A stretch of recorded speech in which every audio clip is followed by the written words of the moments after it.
Ganeng atuh sia teh.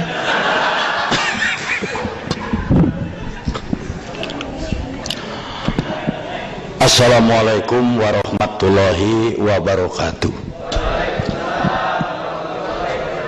Alhamdulillahirabbil alamin.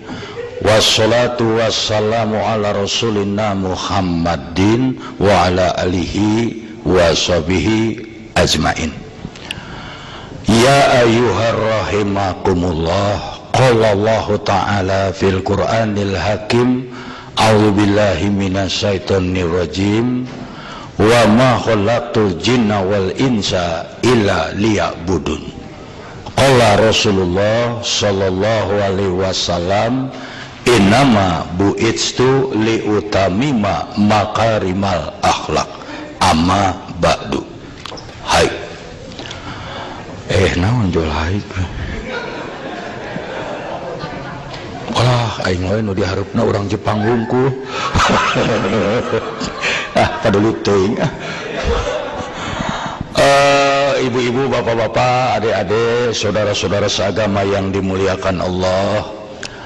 Hari ini saya diminta untuk memberikan ceramah rohani, bimbingan keagamaan. Da maneh mah teu ngadarengikeun kabeh malotret atuh lieur ayeuna. Sebenarnya saya bukan ahli. Barangkali yang hadir di sini juga sudah mendengar bahwa saya itu bukan kiai. Saya cuman seniman, artis, pelawak, bintang film. Iya. Naon atuh baru aya penceramah pakai sweet. Nah dikiranya saya teu bisa.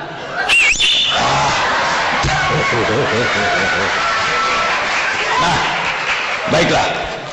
Di dalam kesempatan kali ini saya ingin membawa kepada yang hadir sebuah kisah yang pernah terjadi di masa pemerintahan Khalifah Sayyidina Umar bin Khattab, yaitu kisah seorang panglima Islam, Jenderal Khalid bin Walid. Jenderal Khalid bin Walid seorang jenderal yang ditakuti lawan dan dicintai kawan. Namanya harum kemana-mana. Kalau beliau datang ke suatu tempat disambut dengan meriah. Hidup Khalid bin Walid, hidup Khalid bin, kira-kira begitu. Once time, satu waktu, maaf pakai bahasa Inggris, maklum pendidikan Amerika. Satu waktu Jenderal Khalid sedang berada di garis depan medan peperangan. Tiba-tiba secara mendadak datang sebuah surat perintah dari Panglima tertinggi Sayyidina Umar bin Khattab. Isinya singkat. Dengan ini saya nyatakan Jenderal Khalid bin Walid dipecat. Segera menghadap. Menerima surat pemecatan itu Jenderal Khalid sampai tidak bisa tidur. Masalahnya bukan apa-apa, karena merasa tidak bersalah. Nah, adik-adik yang kerja di sini juga dipecat tidak pugu-pugu, yakin tidak bisa tidur. Nah, tapi karena beliau mah prajurit yang baik, taat pada atasan, turut perintah, serahkan jabatan sama pengganti, langsung menghadap Umar bin Khattab. Assalamualaikum ya Amirul Mukminin. Waalaikumsalam. Please sit down. Silakan duduk. Langsung saja to the point. Saya menerima surat pemecatan. Apa benar saya dipecat? Umar bin Khattab menjawab, iya. Kalau soal dipecat, itu hak Anda atasan, saya bawahan. Tapi boleh saya tahu apa kesalahan saya sampai dipecat? Umar bin Khattab menjawab, Anda tidak punya kesalahan. Hah? Tapi dipecat? Apa kurang baik saya jadi jenderal? Umar bin Khattab menjawab, di zaman ini Anda jenderal yang terbaik. Tapi dipecat? Iya.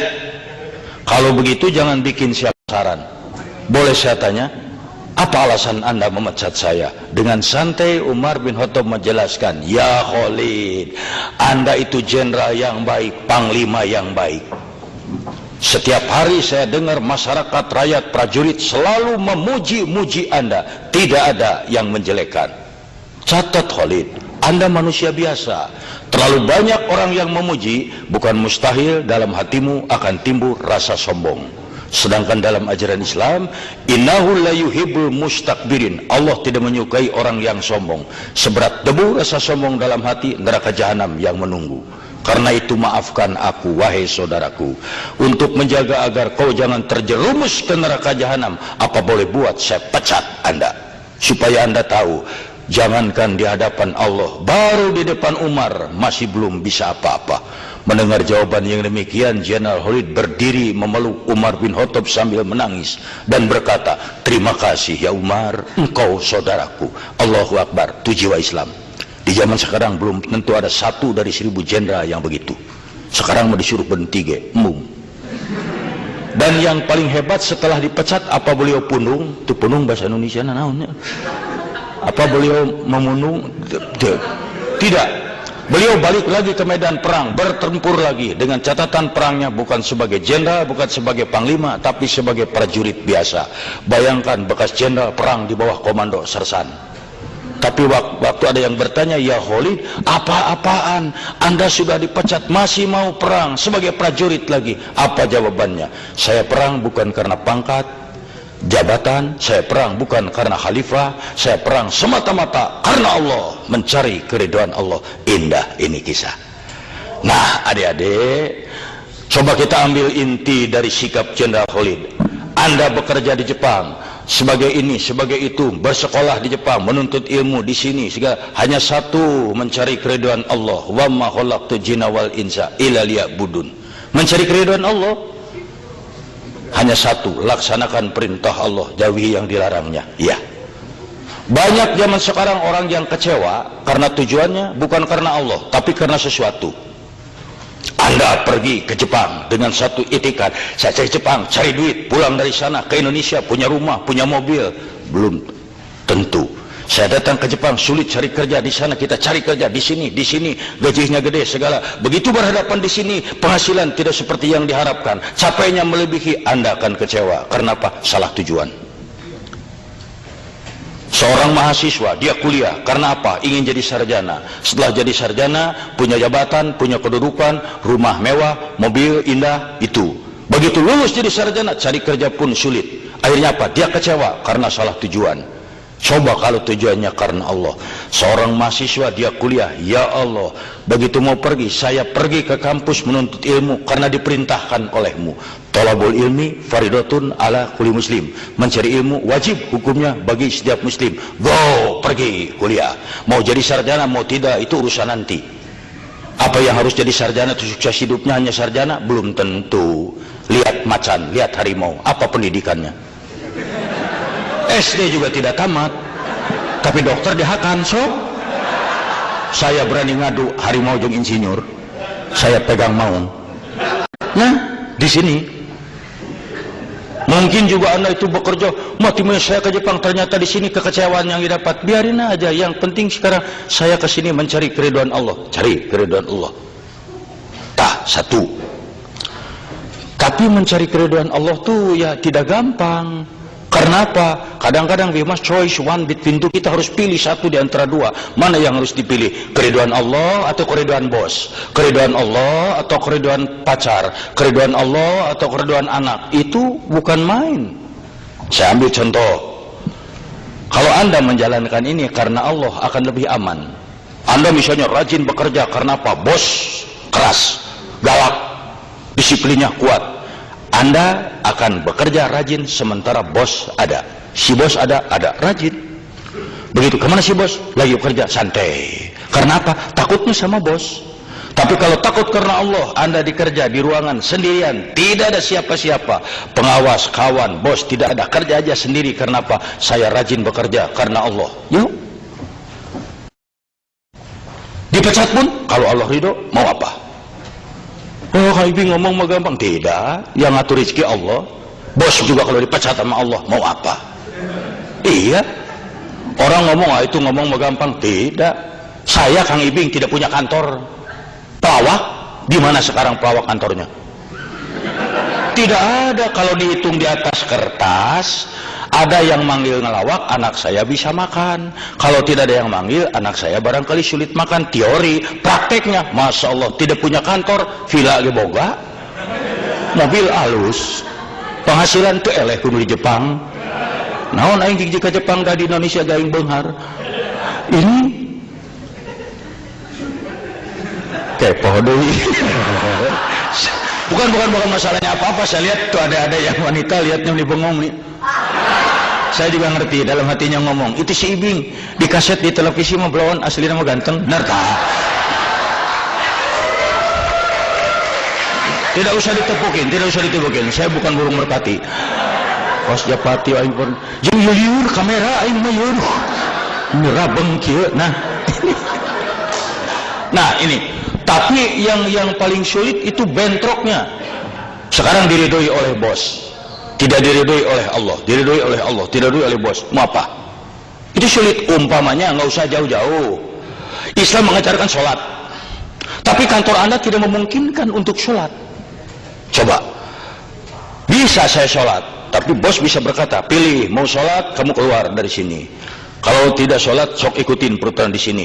Allah memerintahkan, aqimus sholat, dirikanlah sholat. Bahkan masalah kakum fisakor, apa yang menyebabkan kamu masuk neraka, itu karena tidak sholat. Mungkin berat. Saya paksakan sholat, saya dipecat. Saya tidak sholat, Allah. Tapi kalau kita mau, bukankah Allah mengajarkan kita untuk berjuang? Hadapi dong bos, minta dengan tenang, buktikan dengan baik. Saya yakin sebagai manusia hatinya luntur. Masa iya sih 5 menit dari sekian jam diminta untuk jadi tur? Kalau perlu sholat dengan diem. Ya liur panitia, ya bolak balik wah. Tuh ternyata yang mengganggu itu panitia itu. Selamat datang. Masa ada kiai ngerti aing. Duh, saya tuh sebenarnya mau serius tapi aduh saya. Nah, ini. Nah, mana rai-rai kieu aing ceramahna tuh. Nah, contoh yang lain. Ini juga yang harus berat. Umpamanya di sini seorang bapak misalnya atau seorang ibu, itu Islam memerintahkan salah satunya umpamanya, ya ayuhannas kulu mimma fil ardi halalan thayyiba wala tatabi'u khutuwati syaiton innahu lakum aduwwum mubin. Hei manusia, hei orang-orang, makanlah makanan yang halal di muka bumi ini, jangan ikuti langkah-langkah setan. Kita diwajibkan mencari yang halal, tapi satu waktu godaan, bukan main. Umpamanya Anda punya adik, punya orang tua di tanah air, minta duit untuk dibelikan apa kek, Anda lagi tidak punya duit. Satu waktu bekerja di kantor, ada kesempatan mencari duit, tapi tidak halal, ambil aja maling lah, di mana mana mau kemaya wae. Di situ terjadi perang. Mana yang harus diturut? Ambil barang ini, aman, tidak ada yang tahu. Adik atau anak di Indonesia bisa punya motor, bisa punya mobil, tapi Allah tidak akan ikhlas, tidak akan ridho. Sekarang tolak ini, Allah ridho, tapi anak tidak jadi beli motor. Itu perang yang berat. Tapi kan dalam Islam diingatkan, itu Nabi Ibrahim alaihissalam mendapat perintah dari Allah sembelih putranya Ismail. Itu berat, diturut perintah, anak jadi korban, Allah ridho. Tolak perintah ini, anak selamat, Allah tidak ridho. Tapi beliau Nabi Ibrahim alaihissalam lebih memilih, oke, keriduan Allah kalau perlu anak jadi korban. Tapi kan kita tahu way outnya, diberikan jalan, dikasih sembelihan lain sehingga selamat anak dan tetap taat. Kenapa kita tidak ingat ke sana? Tolak. Takut sama rezeki, nggak usah takut, Allah yang atur. Kenapa? Biar bos kita bagaimana kayaknya, dia juga di bawah Allah. Kalau Allah mencabut, mau apa? Sekarang kaya, besok bangkrut, mau apa? Nah ini kan yang tidak gampang, Nah, hadirin sekalian, adik-adik, ada benteng yang paling kuat di dalam kehidupan sehari-hari untuk supaya kita tidak terjerumus, yaitu pandai-pandai saja bersyukur, tasakur binikmah, waskuruli walat takfurun. Bersyukurlah, jangan mengingkari nikmat yang diberikan. Orang yang bersyukur hidupnya tidak pernah takut. Orang yang bersyukur hidupnya tetap optimis. Kalau orang yang tidak bersyukur, dia lihat air minum setengah gelas, dia akan ngomong, air saya tinggal setengah gelas. Tapi orang bersyukur akan berkata, alhamdulillah masih ada air saya setengah gelas. Don't be afraid, jangan takut. Kenapa harus takut? Jangan salah satunya untuk bersyukur, jangan membanding-banding lihat ke atas terus. Dalam Islam itu tidak benar melihatnya ke atas. Orang lain di Jepang 1 tahun sudah punya ini, saya udah 5 tahun belum punya apa-apa. Jangan lihat ke sana, lihat ke bawah. Berapa banyak orang yang ingin ke Jepang. Anda nggak percaya, buka lamaran untuk kerja di Jepang, untuk misalnya ijazah SMA, kalau nggak sarjana juga seabrek-abrek daftar. Siapa sih yang nggak mau ke luar negeri, apalagi di kita masih luar negeri minded. Iya, sudah rasanya lebih hebat. Anda berpikir Anda sudah di Jepang, kenapa Anda nggak bersyukur? Saya yang ke Jepang sulit. Saya ke Jepang karena orang pinter. Kenapa? Kumaing. Sulit. Anda harus bersyukur. Oh, kita capek kerja. Nggak apa-apa. Berapa banyak orang yang ingin ke Jepang? Kalau dibuka lamaran ribuan, Anda sudah di Jepang, kenapa nggak bersyukur? Salah satu bersyukur, gunakan setiap kenikmatan untuk ibadah ke Allah. Ya Allah, saya ini di Jepang, belum tentu semua orang bisa ke sini. Ya sudah, Anda tinggal bekerja dengan baik kok. Bukan karena bos, bukan karena apa-apa, karena Allah. Yang baik aja kerja. Udah, itu pun akan ditolong. Satu, tuh. Kalau membanding-banding, terutama kalau membanding-banding aja itu nggak akan selesai. Orang lain mah rumahnya gede, saya mah kecil. Lihat berapa banyak yang belum punya rumah. Orang lain mobilnya bagus, saya mah tidak. Lihat berapa banyak yang nggak punya mobil. Khusus buat wanita. Kenapa saya khususkan? Pengaruh wanita sangat besar. Menurut ajaran Islam, zuyyina linnasi hubbus syahawati minan nisa. Dijadikan laki-laki itu cenderung cinta dan syahwat pada wanita. Sok lihat. Makanya adik-adik kalau suami melihat yang cantik jangan ngambek, malah harus bersyukur. Alhamdulillah ya Allah, suami saya masih normal. Daripada nanti suami melirik terus pantat kambing, bahaya bang. Boleh melirik yang cantik, boleh sekali, itu dari Allah. 2-3 kali jangan dari setan. Sekali melihat, aduh cantik, Allahu Akbar, udah. Itu yang kedua jangan. Di mana rumahnya? Itu jangan. Orang yang mau bersyukur mah tenang-tenang saja, karena Allah tuh yang mengatur. Kalau Anda ingin bersyukur, nanti pulang dari sini lihat wajah sendiri di cermin, akan timbul rasa syukur. Allahu Akbar, alhamdulillah, indah sekali wajah saya ya Allah. Coba lihat ini, mata disimpan dua-duanya di sini, pas sekali. Anda mau digaji 1 juta yen 1 jam, tapi mata ditelunyuk. Memang kalau ngintip yang mandi tenang, terbang kunci itu. Tapi makan sama repot siapa? Dah saya mah nggak mau. Kang Ibing 5 juta yen 10 menit. Waduh, 5 juta yen 10 menit. Tapi lubang hidung menghadap ke atas dah repot. Kalau musim hujan gimana? Mana tuh? Kesana kesini mesti pakai genteng. Wah repot. Tuh, saya mah lebih senang begini. Nah makanya Allah yang mau mengatur. Jangan takut. Gunakan aja setiap kenikmatan untuk ibadah kepada Allah. Karena apa? Kalau tidak digunakan, ina cilaka. Ada perintah umpamanya dalam ajaran Islam. Ini saya bukan apa-apa. Ini berkaitan dengan musibah ya.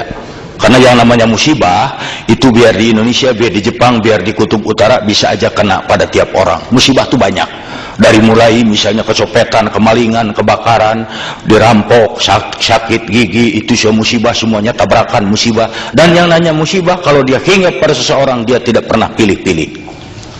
Dari mulai karyawan sampai direktur bisa kena musibah. Dari yang buta huruf sampai sarjana kena musibah. Tidak ada orang yang bebas dari musibah karena ustadz atau sarjana, tidak ada. Silakan tanya, Pak, Bapak pernah batuk? Oh tidak pernah. Kenapa? Apa dokter Anda? Saya tidak bisa. Saya bodoh. Bapak pernah sakit mata? Oh tidak pernah. Kapan direktur? Nggak bisa. Nah, dan orang yang musibah tuh ya yakin bangsa manapun di dunia tidak ada orang yang mengharapkan atau kedatangan musibah. Betul nggak? Sok, biarin orang Jepang tanyain, apa mereka ada yang bangun berdoa tengah malam? Ya, saya ingin segera dapat musibah. Baik adik-adik perempuan atau laki-laki berdoa tengah malam, Gusti, saya hayang gerak burut.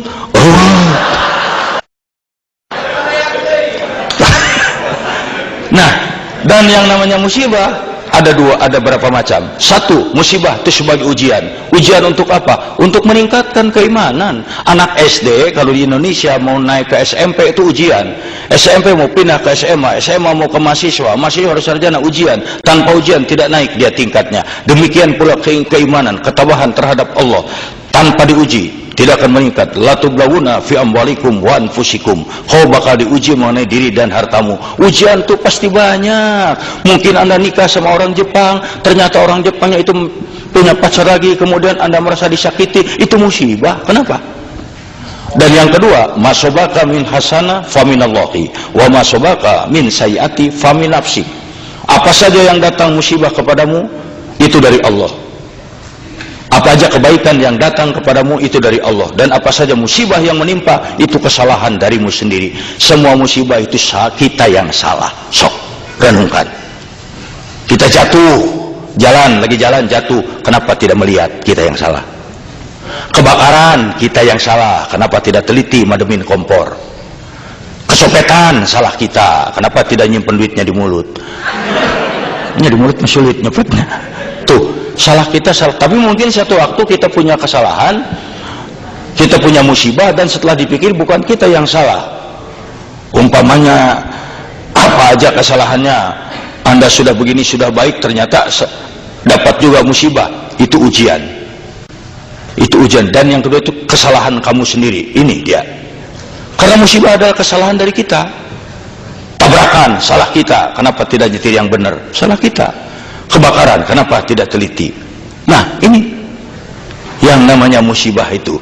Mungkin juga yang lainnya karena musibah kita tidak taat menjalankan perintah agama. Contoh, ini buat di Jepang juga sama. Ada perintah, ya ayyuhalladzina amanu anfiqu min thayyibati makasabtum. Hei orang-orang yang beriman, infakkan sebagian rezeki hasil usaha di jalan yang halal. Penghasilan kita, gaji kantor, hasil dagang, hasil tani, hasil mengajar, bukan untuk kita semua. Di dalamnya ada hak untuk dinafkahkan di jalan Allah. Tolong orang susah, tolong orang butuh, keluarkan, kalau tidak dicabut oleh musibah. Ada teman yang datang, tolong kita pinjam duit, kita lagi nggak bisa duit, padahal ada duit, tapi karena pelit kita ngomong, oh kita juga lagi kosong, bisa dibohongin, bisa, tapi Allah tidak bisa dibohongin. Ada yang sumbangan masjid minta, ada ini tidak dikeluarkan. Allah Maha tahu. Jangan dikasihkan, jangan dikeluarkan, pelit kita tahan. Tapi satu waktu dicabut oleh musibah. Cebrot, sakit gigi 2 minggu, keluar duit buat ke dokter. Habak rumah diusir, keluar duit buat beli rumah. Ini makanya perhatikan, kenapa meski di sini, meskipun di luar negeri, meski di mana, kenapa orang pelit banyak kena musibah. Kecopetan, kemalingan, ditipu orang, ini sakit ini. Entar kalau sudah musibah ngantri baru dia ngomong, ya Allah, kenapa musibah tidak pernah berhenti? Apa dosa saya? Apa? Sudah jelas pelit. Keluar selain syari. Tah, mestinya harus berpikir. Tah, ini dia. Ini yang bisa saya sampaikan. Tidak usah lama-lama karena acara sangat banyak. Ya, dan sebelum nanti saya juga selesai, ini acara sangat banyak dan diberitahukan nanti panitia tadi berbisik pada saya, selesai acara semua ini yang hadir jangan dulu pulang karena masih ada satu acara penting, yaitu para panitia di sini akan demonstrasi memakan kursi. Wassalamualaikum warahmatullahi wabarakatuh.